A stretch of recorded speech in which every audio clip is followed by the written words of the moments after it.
namanya hasilnya real sense. Real sense. Iya. Oke. Nah, di situ kita lebih mudah untuk menyadari samskara kita masing-masing. Tapi tujuan utamanya pada dasarnya bukan itu. Karena ketika kita benar-benar berada di lautan, samskara itu cuma ilusi. Jadi apa yang dinamakan pendaman pada dasarnya ya nggak ada. Nggak ada. Kecuali kalau kita mengira diri kita itu ombak, ada jadinya. Jadi tujuan utama dari real sense itu pada dasarnya adalah resonansi atau satsang. Jadi menyamakan getaran. Itu penting. Jadi ketika intinya dengan membuat membuat lubang lah, biar kita dipaksa masuk ke dalam lautan. Ketika kita dipaksa masuk ke dalam lautan, kita sadar, oh ternyata aku ini gitu. Samskaranya nggak ada. Iya. Tapi kalau kita hanya sebatas keliling samskara, kita akan terjebak di dalam pemurnian seumur hidup. Padahal nggak ada yang perlu dimurnikan. Nggak ada yang perlu dimurnikan. Nggak ada. Oke.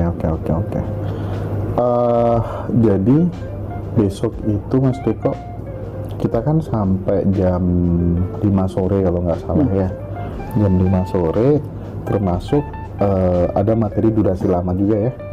Iya. Realisasi diri, durasi lama tanpa obat gitu ya. Dan bagi teman-teman yang ada di wilayah Bali, nanti saya dan Mas Riko dan kawan-kawan akan ada acara workshop Letting In di Bali tanggal 28 April. Setelah Lebaran, dari teman-teman yang dari Bali nggak perlu jauh-jauh datang ke Surabaya atau Jakarta ya. Oke Mas Riko, kita lanjutkan ngobrolnya soal, kita sering dengar kata me time ya. Me time yang benar itu menurut Mas Riko itu bagaimana? Me time yang benar ya dengan diri kita sendiri. Dengan diri kita sendiri, tidak melibatkan orang yang kita cintai. Nah, masalahnya ketika kita sendirian, pada dasarnya ya kita nggak sendirian. Oke. Karena pikiran kita rame. Dan semakin kita berusaha mendiamkan pikiran, tambah rame. Taruh di atas situ aja. Iya. Jadi ambil di atas bantal itu aja. Oh sini. Tuh. Jadi semakin kita berusaha mendiamkan pikiran, semakin kita melawan emosi ya, tambah semakin berontak, tambah semakin berkonflik lah. Intinya kita perlu membiarkan objek itu sebagai apa adanya. Ketika kita biarkan apa adanya, kita nggak menderita, dan tiba-tiba objeknya lenyap. Kayak misal lah, tak tanya misal matahari itu kan pasti tenggelam. Kira-kira gila nggak kalau kita berusaha menenggelamkan matahari? Iyalah. Hal yang sama terjadi dengan pikiran dan perasaan kita.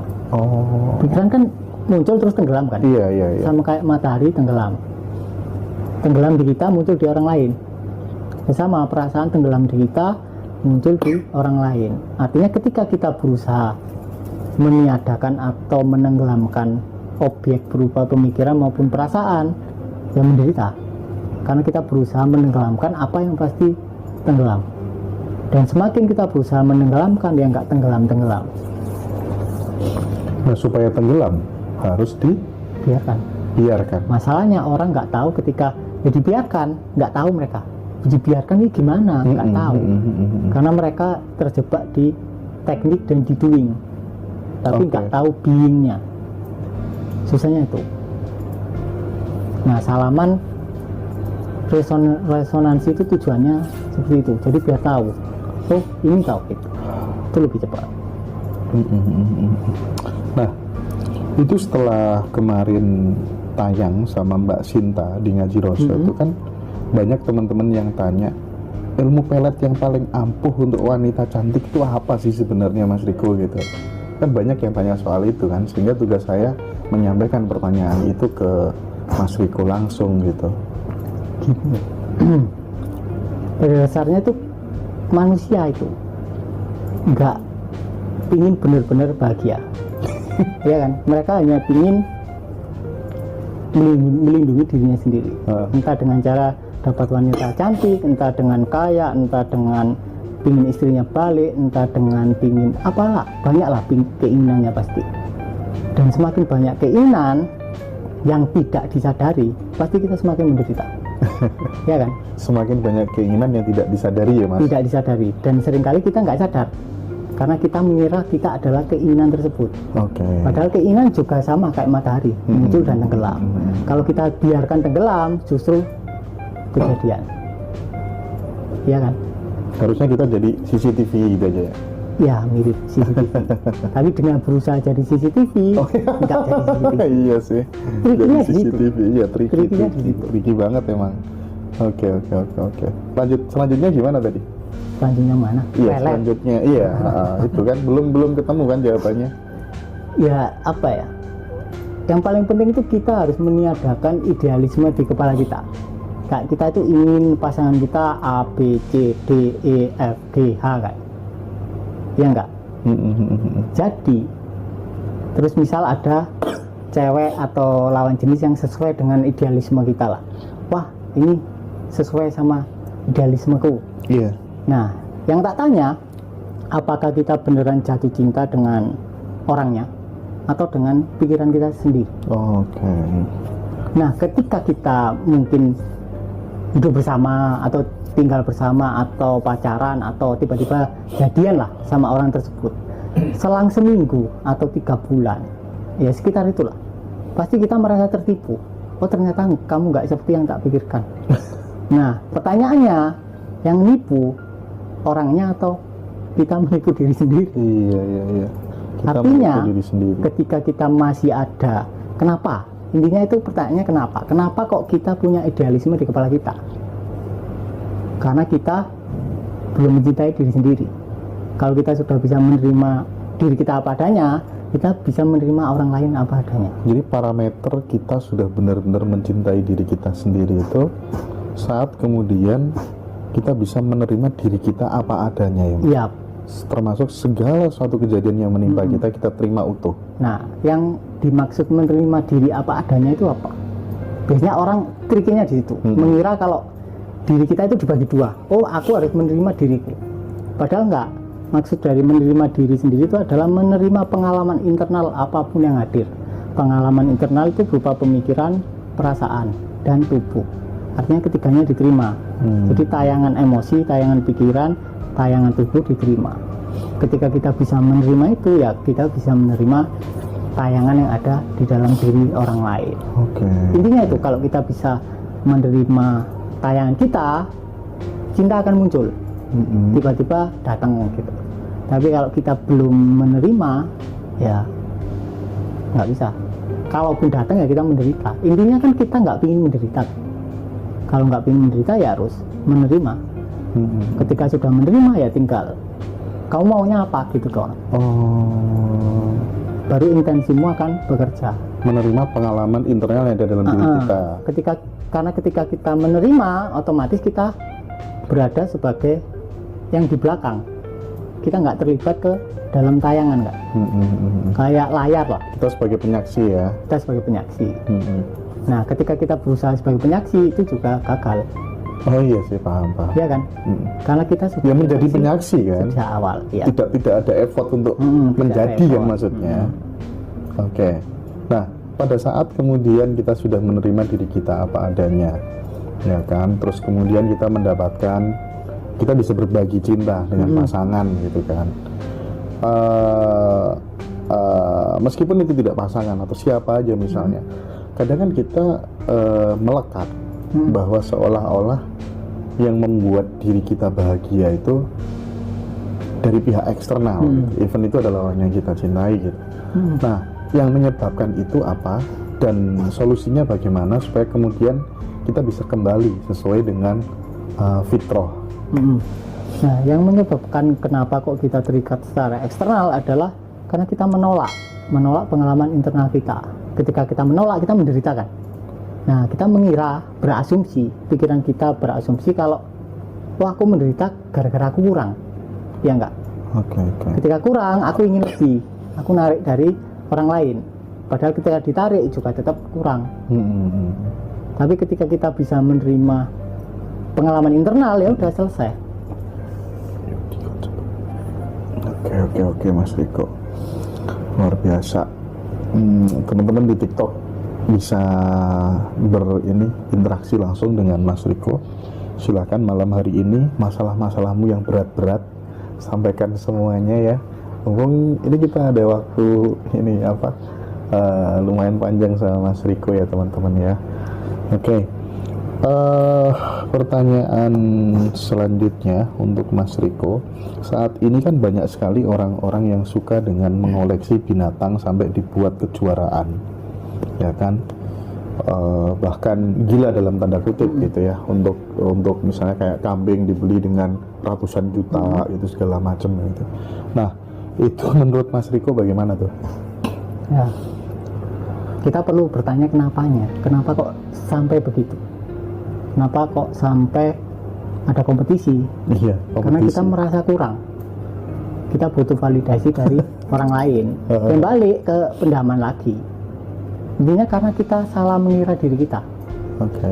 Kalau kita lautan salah mengira dirinya adalah ombak, ya ombak pasti merasa kurang. Akhirnya dia akan berusaha menjadi ombak yang lebih besar. Padahal dia adalah lautan yang luas. Akhirnya dari situ dia neurosis. Buyak sudah pasti.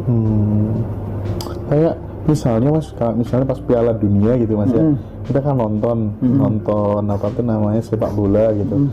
Nah, nonton yang benar itu seperti apa sih versinya Mas Riko gitu, dan yang nggak benar gimana gitu? Nah, nonton yang benar ya kita tidak memihak. Oke. Ya kan? Ya misal Jerman sama Brasil. Kalau Jerman sama Brasil kita nggak begitu condong. Bayangkan kalau itu Indonesia versus Singapura. Nah, kita terjebak pasti di identitas sebagai warga negara Indonesia. Sekarang tak tanya, apakah India itu benar-benar ada atau tidak? India. Aku bahasnya India aja, nggak India. Apakah India itu benar-benar ada atau tidak? Ataukah Denmark itu beneran ada atau tidak? Misal global lah. Itu garisnya yang bikin siapa? Manusia lah. Apakah memang udah ada garisnya? Atau manusia untuk memudahkan tata negara lah. Intinya dibuat manusia untuk membantu urusan.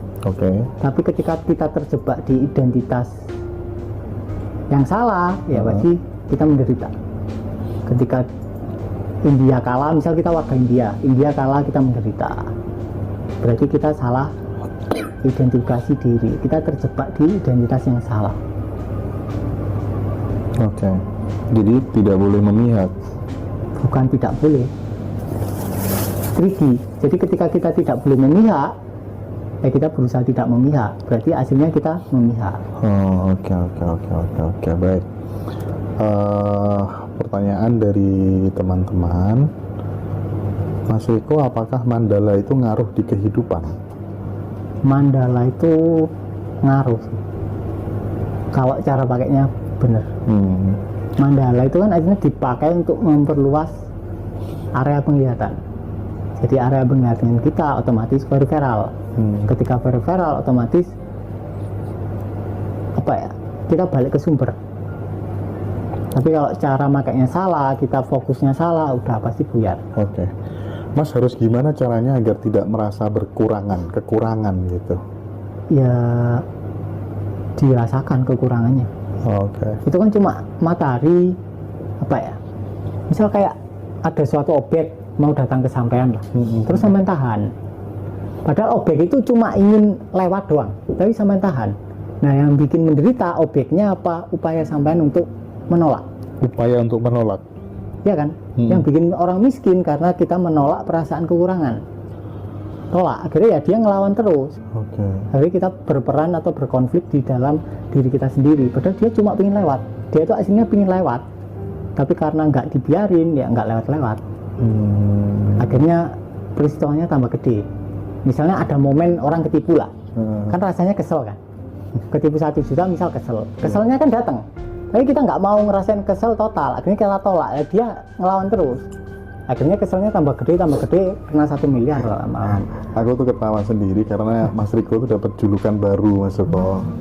Emas lautan dan ombak gitu.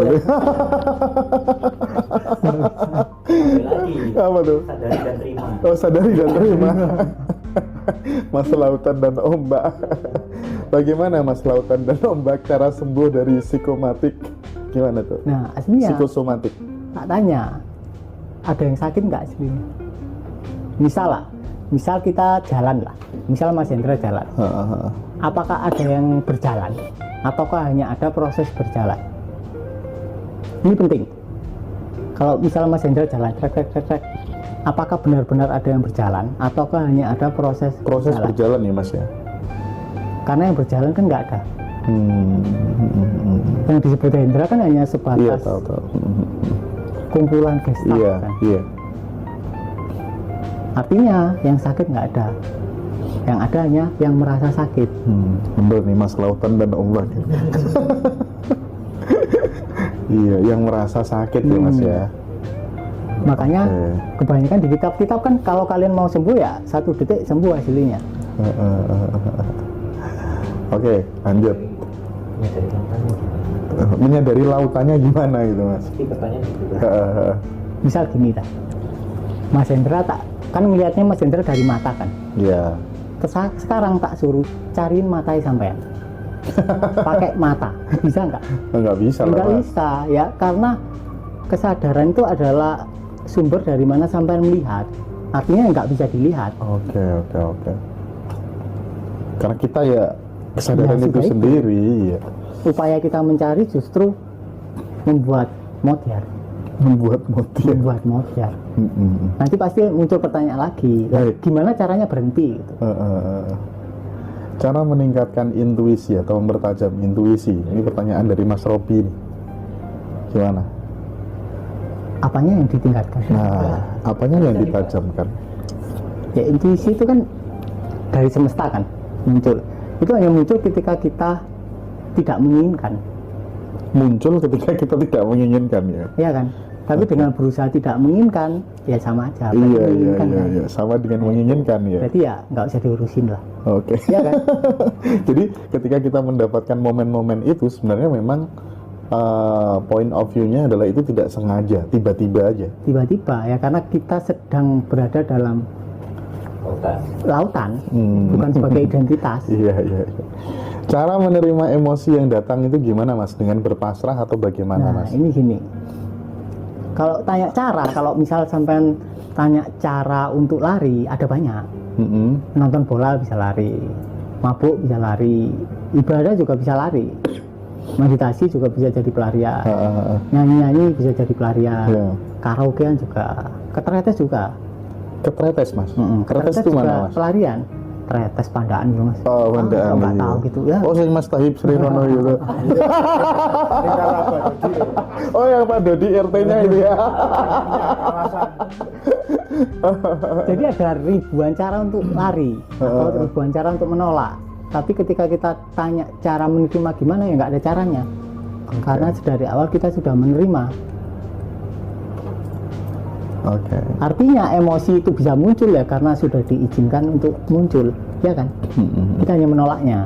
Ya udah tinggal dilepas penolakannya. Oke. Lepas penolakannya. Nanti pasti ada tanya lagi, gimana melepas penolakannya? Iya. Tapi ini nih ada pertanyaan menarik dari Singapura nih. Dari Singapura, Mbak Nurul. Bagaimana cara sembuh dari sakit gigi? Sudah saya letting in loh Mas Riko, nggak sembuh-sembuh juga. Itu gimana tuh Mas? Jadi letting-nya salah. Loh ya apa? Emang sakit gigi bisa Mas sembuh dengan letting in Mas? Ya sembuh dalam artian nggak ada yang sakit gigi, hanya ada sakit giginya toh. Waduh bae Mas, ijek loro Mas. Beda. Gimana Mas? Beda. Ada sakit gigi tapi nggak ada yang merasa sakit gigi. Si Riko yang sakit gigi nggak ada. Akhirnya pelan-pelan sakit giginya lenyap. Tapi kalau ada si Riko yang nempel sama sakit giginya ya nggak lenyap-lenyap. Berarti Mas Riko ketika sakit apa aja ya nggak pernah mau pakai obat-obatan kayak gitu? Enggak. Letting in aja? Ya dibiarin. Oke. Dibiarin. Oke. Walk the talk berarti ya. Oke. Siap ya kayak gitu teman-teman. Sebenarnya kan ini sudah pernah dibahas Mas Riko di TikTok tentang anxiety, GERD sama asam lambung. Nah ini case-nya itu dia sudah capek sebenarnya. Berkali-kali ikut workshop pelatihan, bahkan dia tuh sudah pasrah waktu itu dihipnotis, ternyata masih nggak sembuh-sembuh juga, sehingga mengganggu konsentrasi dia saat kerja. Ini gimana? Itu pernah dibahas sudah mungkin kurang detail solusinya. Solusinya ya yang capek disadari, yang capek siapa? Yang capek pikirannya. Misal Om Hari lah memposisikan sebagai orang yang anxiety. Om Hari capek kan? Ya. Terus tak tanya yang capek siapa? Hari. Ya. Zaman sadar kalau capek kan? Sadar. Berarti sama yang sadar atau yang capek? Yang capek. Yang siapa? Yang sadar. Terus yang capek? Enggak ada. Ya udah lah. Udah gitu aja. Gitu kan? Gitu aja. Oke.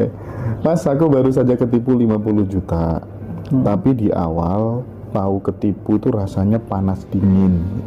Nah, gimana tuh Mas kalau ada orang ketipu 50 juta, Mas Riko disuruh ngasih nasihat, gimana Mas caranya Mas? Nah, kan setiap adegan penipuan itu akan menimbulkan perasaan yang nggak enak kan? Iya, pasti kan. Nah, karena nggak enak kita berusaha melindungi diri. Nah, ya udah ya tinggal nggak usah melindungi diri, dibiarkan perasaannya itu teralami penuh, pasti nggak akan ketipu lagi. Tapi setelah kalau dialami penuh. Iya. Tapi kalau kita ada penolakan, melindungi diri, nggak mau perasaannya itu muncul total ya ketipu lagi. Karena ya sesuai itu emosi itu ingin tenggelam. Karena kita menghalangi ya nggak tenggelam. Oh gitu ya Mas ya. Karena kita kan ngira itu emosi itu jalannya satu kan. Misal dari sini keluarnya dari sini, padahal nggak. Dari sini itu keluarnya dari sana. Kalau kita biarin dia keluar, tapi kalau kita halangi, kita pinginnya dia keluar lewat sana ya nggak keluar. Dia kan ngelawan balik. Iya. Nah ketika dia ngelawan balik, momentumnya tambah gede. Ketika energinya tambah gede, peristiwanya makin besar. Makanya dari 1 juta, dari 10 juta, 50 juta, lama-lama ya 1 miliar, baru nangis kali. Nah inilah kenapa saya selalu merekomendasikan kelasnya Mas Diko ke teman-teman ya. Apa tuh namanya, solusi-solusi kayak gini tuh selama saya muter tahun 2018 sampai saat ini tuh baru ketemu ya saat ini teman-teman. Dan itu sangat relate ya, dan banyak teman-teman yang sudah buktikan gitu ya. Nah, apakah teknik mirroring menjadi sarana latihan diri menjadi penyaksi tadi, Mas Riko? Sebetulnya ya. Ya gitu ya. Asal letting in-nya benar. Asal letting in-nya benar. Sama mirroring-nya benar. Tidak berusaha letting in ya. Nah itu juga susah kan akhirnya. Iya, Enggak juga gitu. Iya bener. Jangan-jangan letting in tapi permainan pikiran aja kan juga bisa jadi kayak gitu. Makanya pentingnya dibimbing gitu ya. Kalau habis diterima itu lenyap, terus pikiran kosong, terus apa yang harus dilakukan Mas? Nah, yang bertanya apa yang harus dilakukan itu siapa?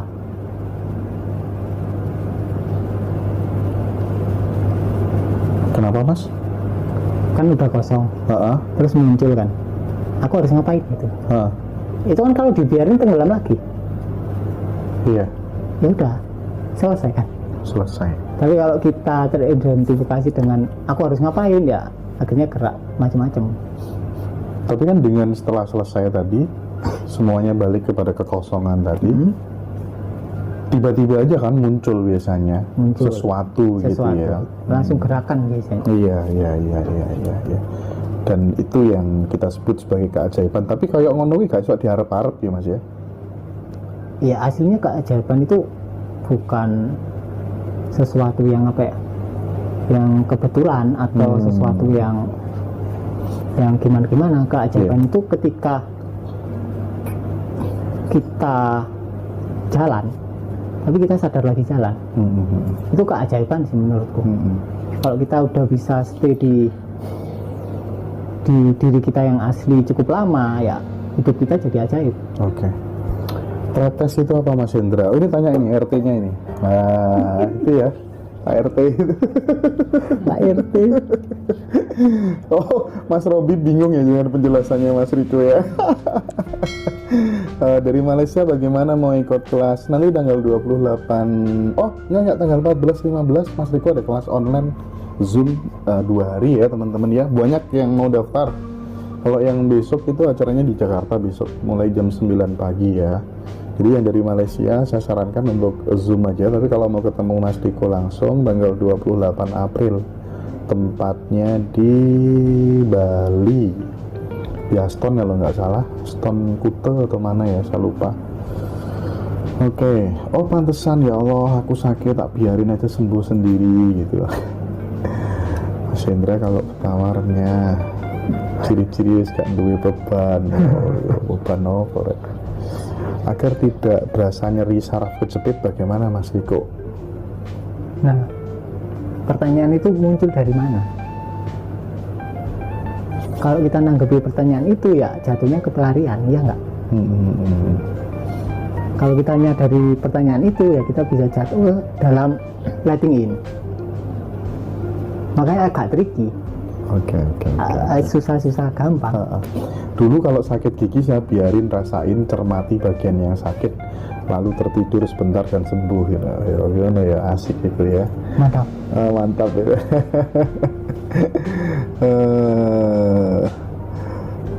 Ya jelas toh lah Mas Hendra wis dadi lautan gombal. Oke. Ibu Lina mau bantu saya bikin pertanyaan kah? Ibu Lina? Oke.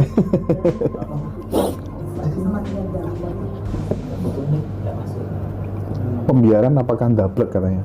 Pembiaran. Menerima. Menerima. Apakah itu sama dengan ndablek? Enggak sih, ndablek itu justru menolak. Kalau menerima kan dibiarin aja. Muncul dibiarin, tenggelam juga dibiarin.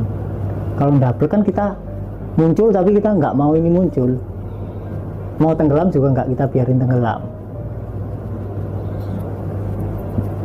Berarti untuk memahami masalah ini, untuk mengklikkan itu ada formulanya nggak? Semua disadari dengan dibiarkan semua lewat. Nggak ada formulanya, nggak ada. Ya semua sudah tercerahkan.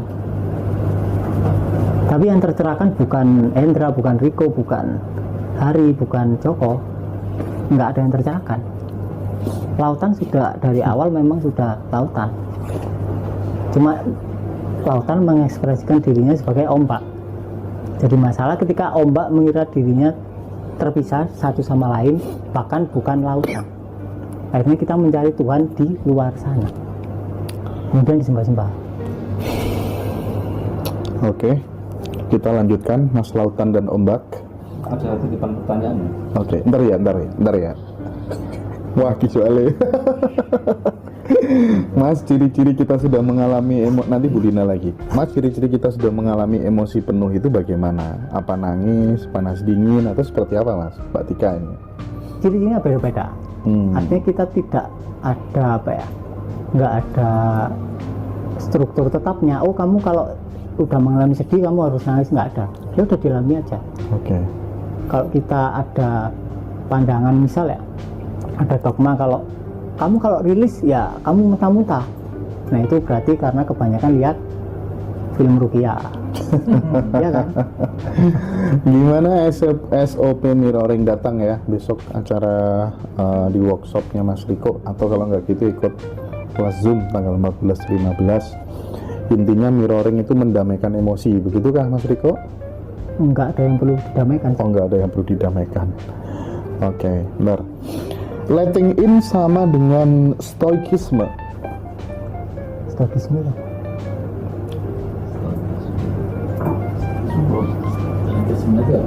Oh, nggak tahu nih yang tanya ini stoikisme ya apa? Oh, googling om. Ya, dia tidak terpengaruh oleh hal-hal di luar dirinya. Tidak terpengaruh oleh hal-hal di luar dirinya. Ya kan nggak ada satupun yang di luar, bahkan di dalam juga nggak ada aslinya. Oke.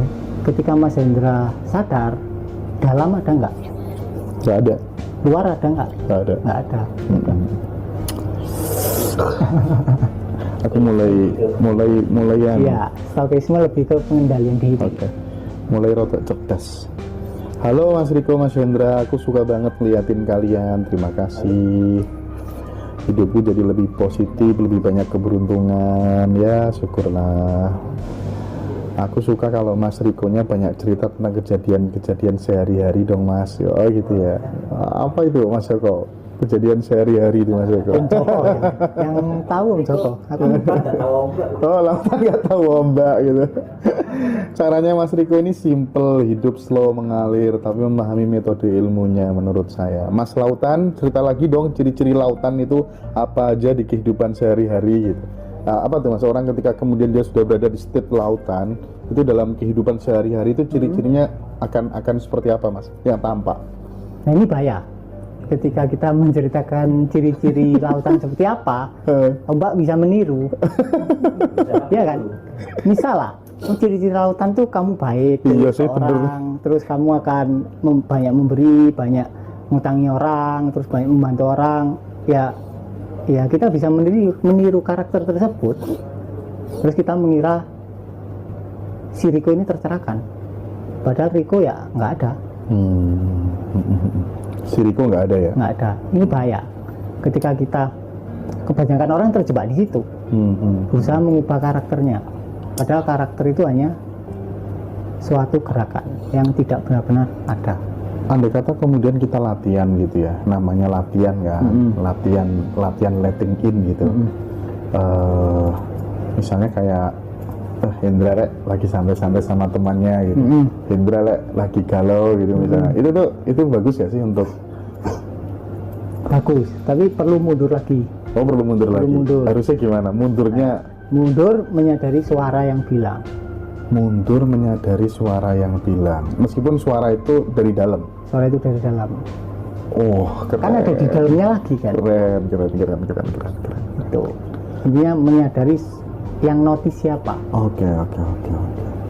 Oh iya. Cok. Iya.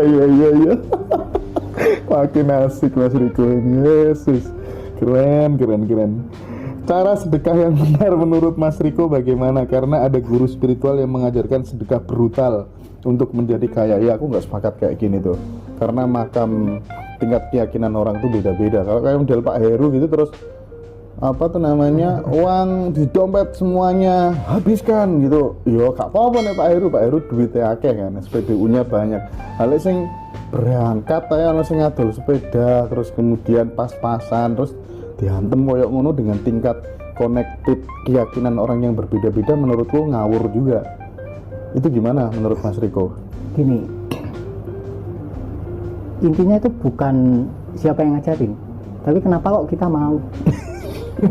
Ya kan, kalau kita nggak mau nggak ada mereka. Nah kenapa kok kita mau? Ya karena kita serakah.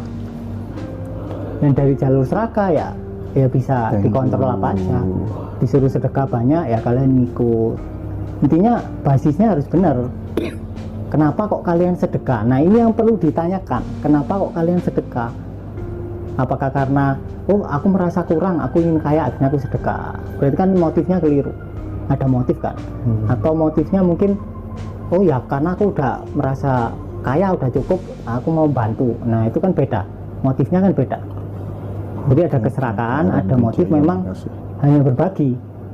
Nah bahayanya ketika kita motifnya serakah, ya buyar.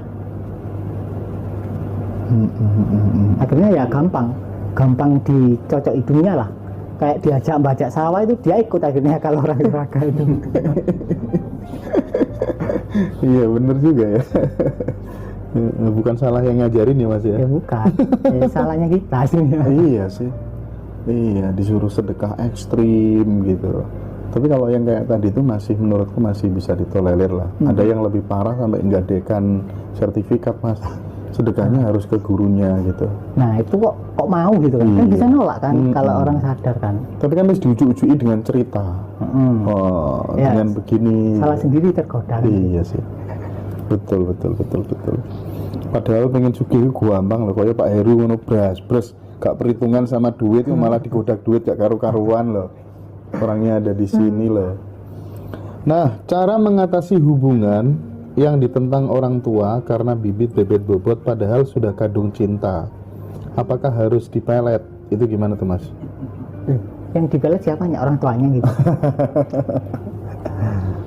Enggak, gini, ketika kita punya kasus, artinya kasus itu pasti memicu pendaman yang kita, emosi yang kita pendam. Oke. Misal dari kasus masnya tadi, ibunya nggak setuju. Nah, rasanya gimana ketika ibunya nggak setuju? Pasti rasanya entah sedih, entah kesal. Nah, itu kita alami total. Oke. Lama-lama realitanya pasti berubah, ya kan? Karena realita butuh support. Kasih tips. Nah, supportnya Kasih lebihan. adalah pendaman emosi Kasih atau lebihan. kesedihan atau rasa jengkelnya. Ketika rasa jengkelnya udah diterima, udah dialami total, rasa sedihnya udah dialami total, ya mau nggak mau realitanya harus ganti, iya kan? Iya. Itu doang. Baik, menarik. Jodoh itu diusahakan apa sudah ditetapkan Mas? Hubungan putus nyambung dan nggak pernah dapat yang sesuai sampai sudah berumur, itu gimana Mas? Jodohmu Mas itu ada Riko. banyak, tergantung nuansamu. Jodohmu ada banyak tergantung nuansamu. Kalau nuansamu kemarahan, ya jodohmu akan kemarahan. Kalau pendaman emosimu dominan sedih, jodohmu juga dominan sedih. Oke. Kalau kamu pendamannya nggak ada, artinya sudah sadar, jodohmu pelan-pelan juga pasti sadar. Kalau kamu mencintai dirimu sendiri, jodohmu juga mencintai dirimu sendiri. Artinya jodohmu hanyalah cerminan dari nuansamu. Misal sekarang ada Andi sama Dina lah misalnya, Iya. ini suami istri. Si Andi ini sudah mulai merilis, sudah mulai membiarkan pendaman emosinya itu teralami total. Akhirnya dia, oh ternyata aku ini gitu. Nah, Dina bisa jadi skenario-nya ada dua. Bisa jadi Dina ini ngikutin, realitanya berubah, dia ngikutin Andi, atau bisa jadi mereka cerai, terus ganti yang sesuai nuansanya si Andi. Oke. Nggak tahu kita, skenario yang terjadi nggak tahu.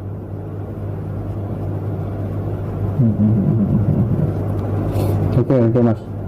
Kalau menurut letting in kan semua netral dan everything is okay. Kemudian bagaimana dengan orang yang jahat Mas?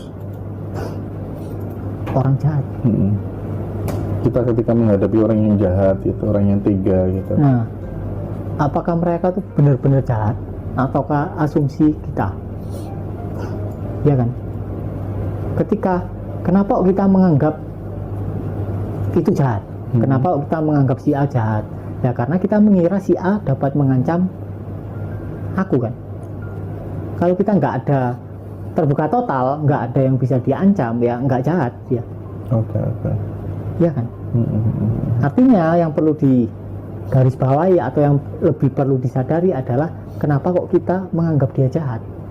Berarti ada satu bagian yang merasa tidak aman. Oke. RMP Jaya, terima kasih. Mas, nanti dilanjutin ya Mas ya. Nanti dilanjutin bentar ya. Ini ya. Oke. Nah, apa Om Riko percaya teori konspirasi kayak kejadian COVID kemarin itu, Mas? Aslinya itu bukan masalah percaya atau nggak percaya sih. Nggak penting aja. Nggak penting. Nggak penting kan. Kalau percaya ya kena COVID, enggak ya enggak gitu kan. Iya ya, aku yang ngono ya Mas ya. Berarti kalau nggak percaya, potensi nggak kenanya besar ya Mas ya? Sangat besar, Iya. 99%. Iya, aku padahal salaman sama orangnya positif gitu, tapi karena aku nggak percaya kan ya, event itu ada memang ya, tapi bagiku aku nggak percaya gitu. Aku ya aman-aman aja. Aman-aman aja. Makanya orang kalau nggak percaya setan, nggak ketemu setan. Iya bener. Iya, sesimpel itu Mas Riko ya. Sesimpel itu. Ya kita mau percaya apa gitu aja. Oke, baik. Apalagi kalau soal atensinya dia ke virus terus gitu ya. Ya kena virus. Dan itu orang-orang yang berpendidikan tinggi semua loh. Lama-lama ya mereka harus kerukupan plastik semua. Biar terbebas dari virus. Apalagi kalau itu menjadi sebuah kepercayaan kolektif ya, yang selalu gembar-gemborkan di media setiap hari gitu ya. Karena kan udara juga berisi 80% jamur. Oh, oke. Itu dia caranya. Baik. Ini ada tulisan menarik nih. Engkau adalah yang mengamati. Selama ini engkau terpengaruh oleh keramaian, oleh pikiran, oleh kondisi kehidupanmu karena engkau salah mengira diri.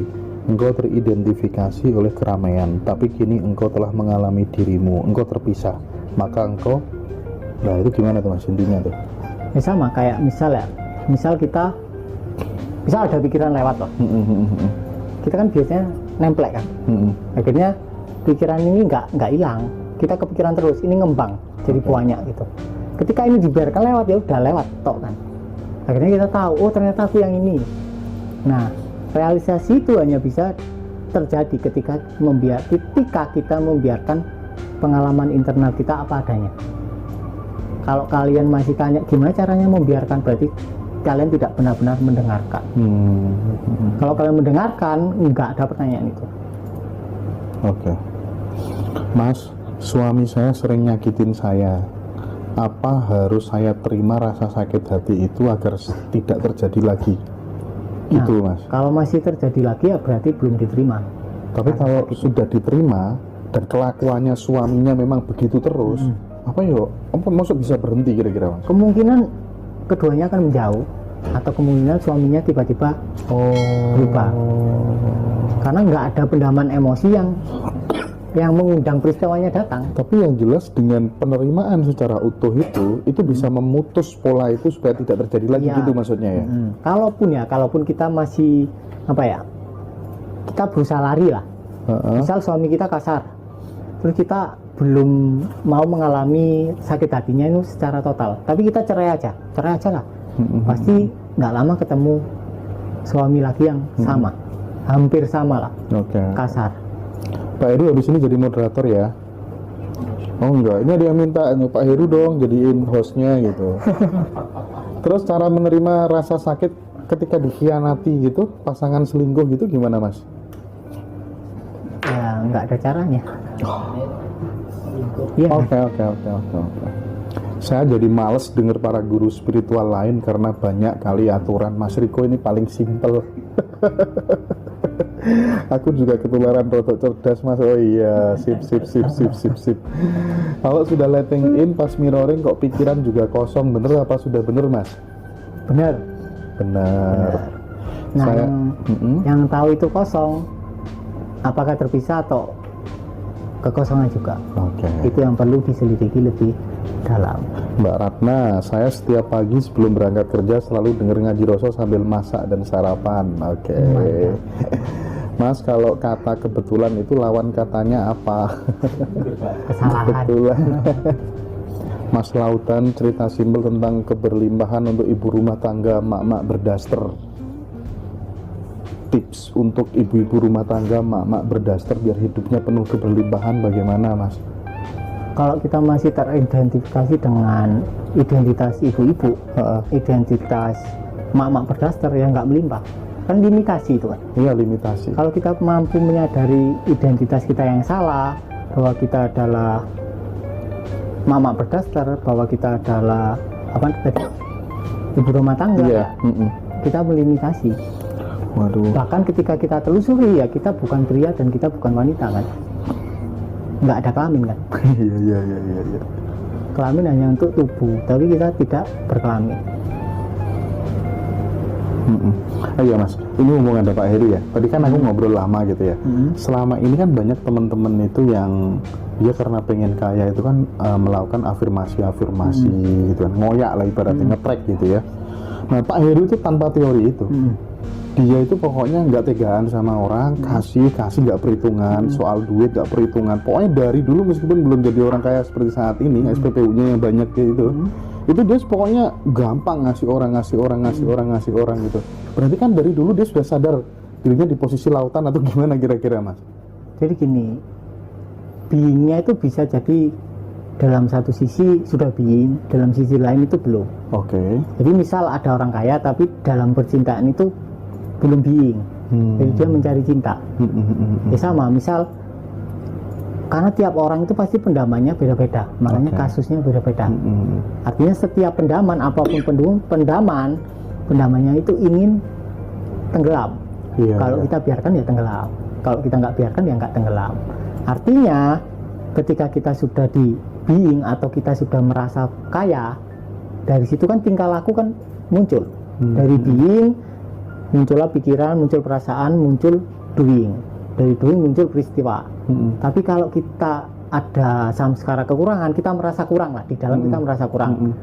Terus kita dengerin motivator, kamu afirmasi aja gitu. Terus kamu gini. Tapi kekurangannya ini belum disadari, konflik kan akhirnya. Ini samskara kita tanami afirmasi positif. Samskaranya ini terjadi selama 24 jam. Kita tanaminya 1 jam. Kira-kira menang mana? Ya menang yang 24 jam.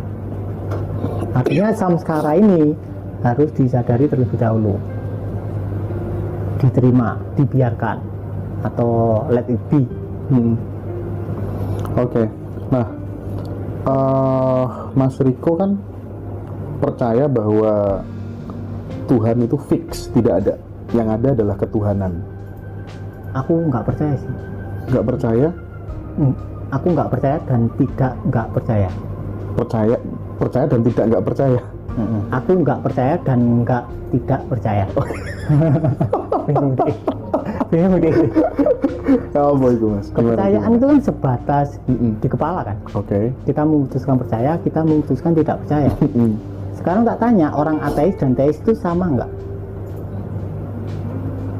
Teis dan ateis secara terminologi jelas beda. Yang teis dia masih percaya bahwa segala sesuatu itu ada yang mencipta. Yang ateis dia segala sesuatu terjadi dengan sendirinya, nggak ada sosok Tuhan segala macam, itu nggak ada. Itu gimana tuh? Nah, dua-duanya itu masih percaya. Dua-duanya masih percaya. Satu percaya ada Tuhan, satunya percaya nggak ada Tuhan. Oke? Kan sebatas konsep di kepala kan. Oke. Kalau konsep itu dibiarkan tenggelam, selesai. Itu pasti Tuhan konsep Itu masih Tuhan konsep. masih nggak konsep Itu ada yang sejati ya. Dia belum mengalami Tuhan itu sendiri. Harus Dia belum mengalami kan, karena masih Nah. konsep kan. Gimana? Aku mengalami Tuhan. Enggak, ketika kemudian itu masih sebatas Tuhan konsep, berarti kan dia belum mengalami ketuhanan itu sendiri. Nah, sekarang pertanyaan tak balik. Yang mengalami ketuhanan siapa? Ya, ketuhanan itu sendiri. Nah, berarti sampai ada nggak sih? Nggak ada. Ilusi semua berarti ya. Ilusi. Oke.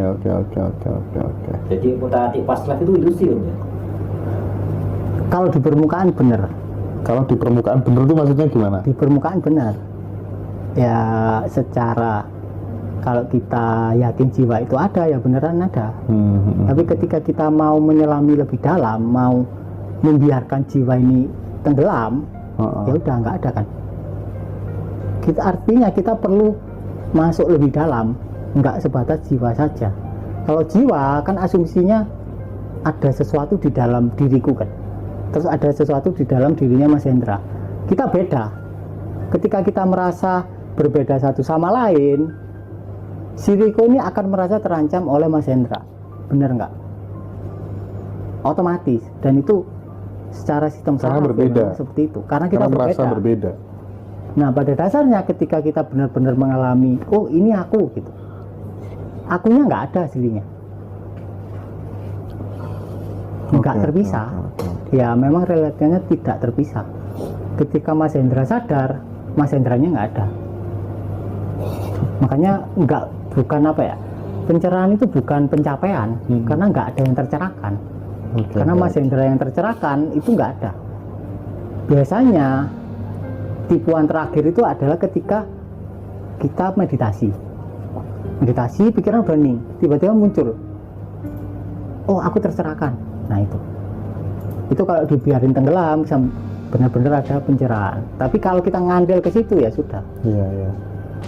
Nah ini ada yang tanya, namanya Mbak Ayu, letting in itu bisa diterapin untuk mencapai impian atau cita-cita enggak Mas gitu katanya? Nah, cita-cita, bentar, cita-cita, apa yang dimaksud cita-cita? Itu dulu deh. Itu sebuah pencapaian yang kita idealkan. Pencapaian berarti di masa depan. Iya, yang belum terjadi lah. Nah, sekarang tak tanya, apakah itu benar-benar belum terjadi atau sudah? Bagi ombak belum terjadi Ya, Mas. bagi lautan sudah, kan di dalam lautan nggak ada waktu. Iya. Masa lalu juga terjadi sekarang. Makanya namanya ketuhanan itu adalah alfa dan omega. Nggak berakhir dan juga Oke. tidak ada awalnya. Tidak berawal. Jadi tidak nggak ada berakhir. waktu. Iya. Jadi kalau kita benar-benar ada di lautan ya semuanya sudah terjadi. Oke. Jadi nggak ada cita-cita. Ya udah, ya kalau cita-citanya kaya, sama nggak kaya-kaya. Karena cuma cita-cita kan. Iya kan? Beda sama orang yang memang merasa sudah kaya, ya pasti kaya beneran. Merasa sudah kaya ya. Tapi RMP Jaya. bedakan antara berusaha merasa kaya dengan merasa kaya beneran. Iya Mas, ternyata otak kita memang senang yang rumit di awal. Aku sudah tahu rumit tapi senang aja. Beda sama yang merasa sudah kaya dari awal ya Mas Riko ya. Keren. Kalau pengen itu malah justru gak kaya-kaya ya Pak Heru ya. Jadi lebih Pak Heru baik ketawa-ketawa loh Pak Heru. Aduh. Hah? narasumber. Iya, pembenaran. Jadi hasilnya afirmasi yang paling aman itu adalah afirmasi aku nggak mau uang. Aku nggak mau Apa uang. aja, aman itu Oh. pasti kejadian. Kalau dibalik itu pasti kejadian. Kejadian apa? Ya kejadian uangnya datang. Loh, padahal dibalik. Padahal dibalik. Logikanya bagaimana? Coba sekarang wis. Coba Mas Hendra afirmasi aku mau uang. Coba. Aku mau uang. Nggak enak kan? Aku mau uang, enak sih. Aku mau uang. Oh. Coba dibandingkan sama aku nggak mau uang. Aku nggak mau uang. Oh iya sih, ya. Nah, itu. Beda ya, lebih lepas yang ini tadi ya. Nah ketika aku nggak mau Iya, uang, paham aku. kita Iya, kan, iya. oh ya karena aku uangku banyak, aku nggak mau uang, gitu kan. Dalemannya gitu. Oke, afirmasinya diganti rek, mulai saiki. Aku nggak mau uang gitu ya. Terus gak usah kon melok pelatihan apa. Terus ngene ae. Aku nggak mau uang. Praktekan sebulan. Iya. Oh duitku wis akeh. Nah sekarang orang kalau udah kaya, dia sedekah kan berarti dia nggak mau uang asli. Betul. Tapi didatangi uang. Iya sih. Sedekah dia berharap uang. Nggak datang uangnya. Malah nggak datang ya Mas. Itu bener ya Mas ya. Datang, bener. Semakin malah berharap ketika sedekah berharap malah nggak datang Nggak ya. datang. Oh, ini jawabannya Mas Robi tadi yang ngetik di grup ya, Ngaji Rasa Peduli tadi kan ada yang nitip. Aku ini sudah sedekah, tapi kok masih masalah aja dengan finansial. Karena malah diharap-harap ya Mas ya. Iya. Tapi bukankah dalam konsep the law of universe gitu ya, ketika kemudian kita menabur mesti menuai Mas. Hukum alam itu kan berarti sekarang yang paradoks. ditabur itu sesuai keinginan kita atau enggak? Misal Mas Hendra tak suruh afirmasi aku kaya. Apakah yang ditabur benar-benar benih kekayaan atau benih kekurangan? Iya. Kalau iya. misal kita afirmasinya aku nggak mau kaya, sudah pasti yang ditabur adalah benih kekayaan kan? Oke rek, ganti ya. Aku tidak mau uang gitu ya, aku tidak mau kaya gitu. Iya, yang ditabur adalah benih keberlimpahan, bukan kekurangan gitu ya Mas ya. Iya. Jadi teman-teman kesadarannya harus connected ya. Mas, besok saya ketemu sama Mas Lautan dan Ombak. Semoga-moga dapat satorinya. Jadi bisa apply di kehidupan sehari-hari. Oke, siap. Mas Riko pernah ngambul kah sama orang tua dulu? Ngambul itu apa sih? Oh, nesu. Pernah sih? Pernah ya? Ngambek ya pernah lah. Mas Riko yang membelara ibu loro mati ya wes bu ngono kok. Tapi justru Ya, ben mati. Tapi dia sembuh. Malah sembuh ya Mas ya. Sembuh. Iya. Tapi Mas Riko pernah nggak sih sampai dendam sama orang paling dijadikan panutan guru atau orang tua gitu? Ini dia tanya gitu. Dendam ke sapi? Dendam ke seseorang gitu. Pernah nggak sih dulu? Enggak sih. Oh enggak ya? Intinya dendam itu adalah ketika kita menolak kemarahan kita. Tapi kalau kemarahannya dibiarkan terasa di dada, di perut ya udah, kan selesai. Kayak misalnya sekarang tak tanya, ada orang balita dendam nggak? nggak ada kan. Iya, iya. Nggak Ya, ada. dia habis tonjok-tonjokan 5 menit dia rangkulan. Kalau kita biarkan emosi kita apa adanya, ya kita akan jadi seperti itu.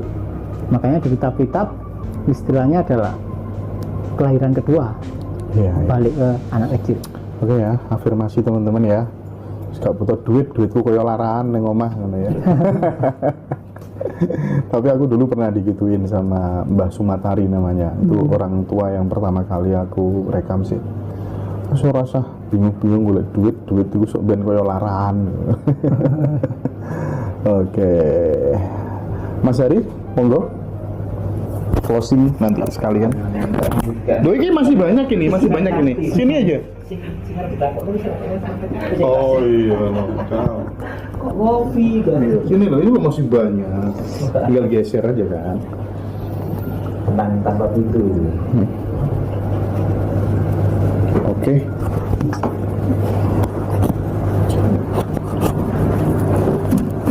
Nggak capek om? Enggak. Ini kayak mati capek. Enggak mas, aman. Ini om, kemarin tuh ada yang tanya ke aku habis nonton video yang ngaji Roso awal-awal. Mas itu kan punya pengalaman dulu itu sama neneknya pernah disuruh ke kuburan ya jam 8 malam sampai jam 4 pagi.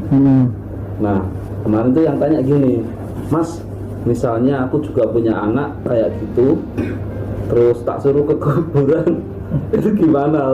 Adalah anak kan jelas belum siap secara secara mental maupun batinnya juga gitu loh.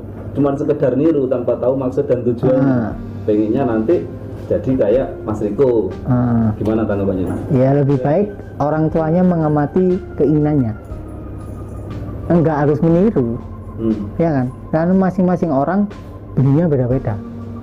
Misal kalau anaknya ibu itu adalah benihnya mawar, terus dipaksa sama Riko yang bunganya melati, ya akhirnya benihnya nggak tumbuh, jadinya melati plastik, bahaya, ya kan? Iya. Bahaya. Mawar tetap jadi mawar. Mawar harus tetap jadi mawar, tanpa berusaha menjadi mawar. Lebih baik jangan niru sih. Orang tuanya ini harus menyadari keinginannya. Itu kan hasilnya keinginan egois orang tuanya, iya kan? Iya. Balik lagi ke yang tadi yang nyambung dari yang ditanyakan Mas Indra. Ya, yang disampaikan Mas Riko tadi berarti apa ada di tanpa pintu? Yang mana? Yang tentang keberlimpahan tadi, yang tidak kalau mau uang ya afirmasinya aku tidak tidak mau uang. Ada. Kayaknya ada, lupa aku. Terus Ada, ini, bagaimana cara kerja semesta mewujudkan setiap keinginan kita? Nggak ada yang diwujudkan, udah terjadi semua. Geser aja. Scroll aja. Banyak kok yang 3 pertanyaan selesai nggak apa-apa. Apa pandangan Mas Riko tentang LGBT? Pernah dibahas juga?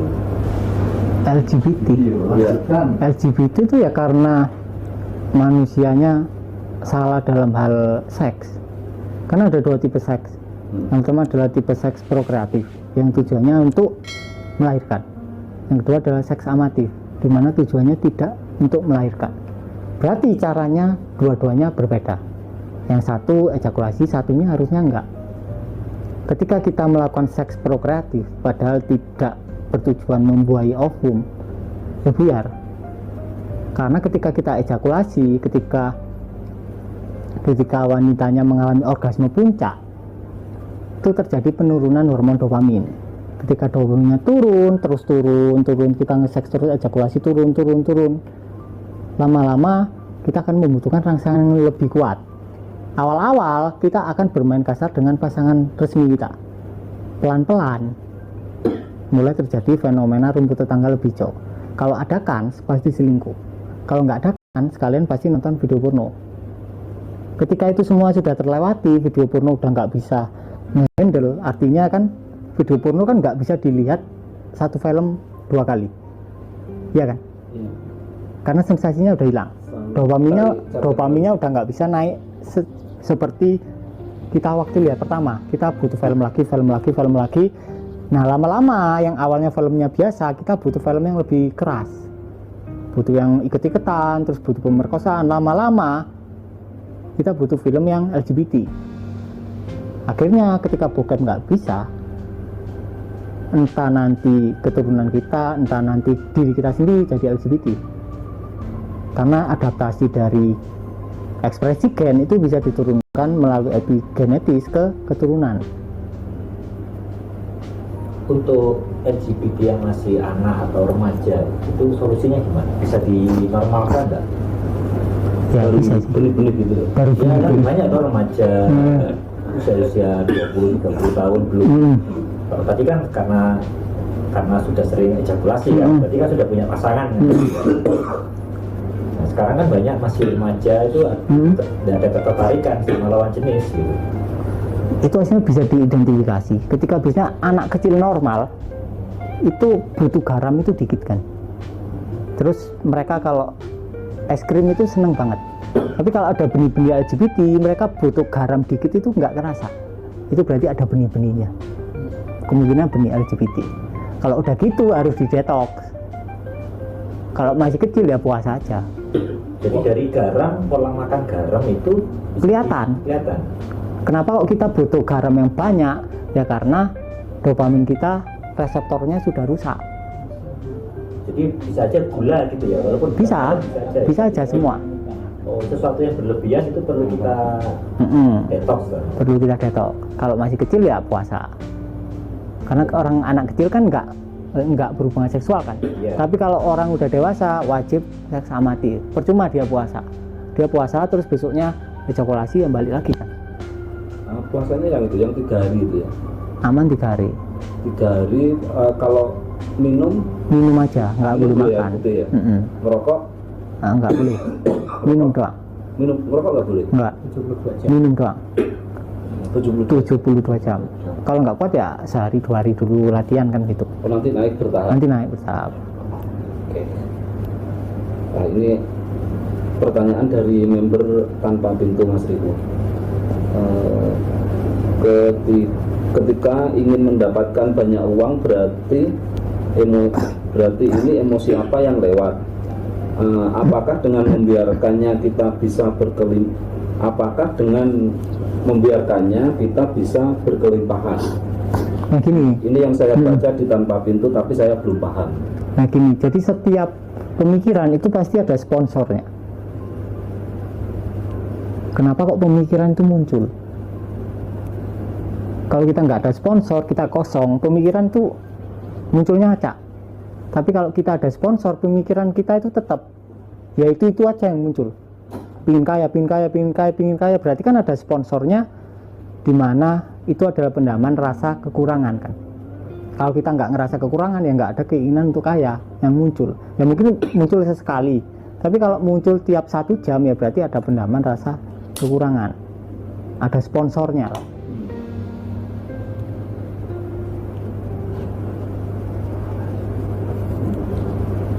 Dan ya tadi delete thinking ya. Yang mana? Ya itu ketika apa perlu dicari itu sponsornya. Ketika kita menyadari pikirannya, biasanya sponsornya keluar sendiri. Iya. Biasanya.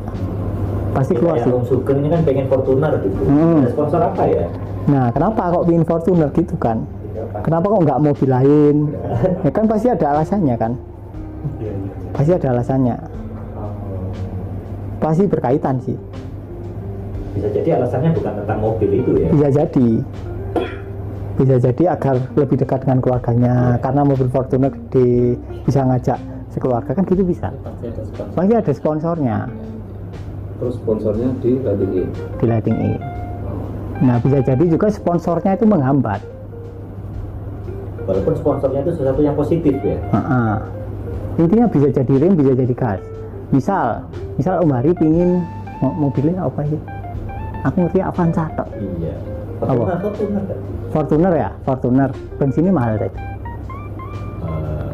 Itu sponsor bensin mahal itu juga Bensin mahal menghambat. Kayak dia pingin Fortuner tapi di pikiran satu sisi bensin mahal gitu. Pajak. Akhirnya kan satu sisi pikirannya geret ke sana, pikiran lain geret ke sana, nggak kemana-mana. Nah itu harus disadari sponsor positif dan sponsor negatifnya. Itu nanti solusinya di tanpa pintu ada. LinkedIn Ada nggak? LinkedIn. Oh, ada. Nah, Lupa kok. sama yang itu apa? Law of LOC dimensi 3 dan 5 itu maksudnya bagaimana? Itu hanya bisa dipraktekkan kalau kalian sudah Ada katarsis. katarsis. Kalau kalian belum katarsis ya susah.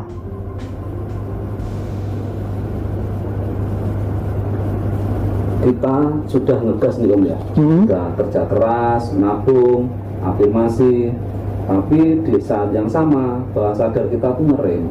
Mm-mm. Nah, maka tanpa sadar kan rezeki ini juga jalan di tempat ya, Mm-mm. naik sebentar turun lagi, terus ada aja uang yang keluar. Dan pola ini selalu terulang gitu loh. Nah, dengan metode letting in yang melepas rem rezeki ini, apakah bisa dipraktekkan? Dan Bisa. Gampang praktekannya. Favoritnya Om Joko teknik itu. Lepas rem dan gas. Jadi baru ya buat teman-teman yang saat ini menyaksikan metode ini baru ada di kelas ya, Tanpa di pintu. kelas tanpa pintu. Ya. Ada. Nah, nanti buat teman-teman yang Jadi, mau join, deskripsi. nah, yang mau join bisa cek di deskripsi Ngaji Roso, atau saya pernah lihat di community juga sudah diposting sama Mas Indra. Ini kembali lagi ke Mas Indra aja. Saya sudah garing. Mas Mas Riko, terima kasih banyak ya Mas. Atas Sama-sama. waktunya, Mas, kita istirahat dulu ya Mas. Siap.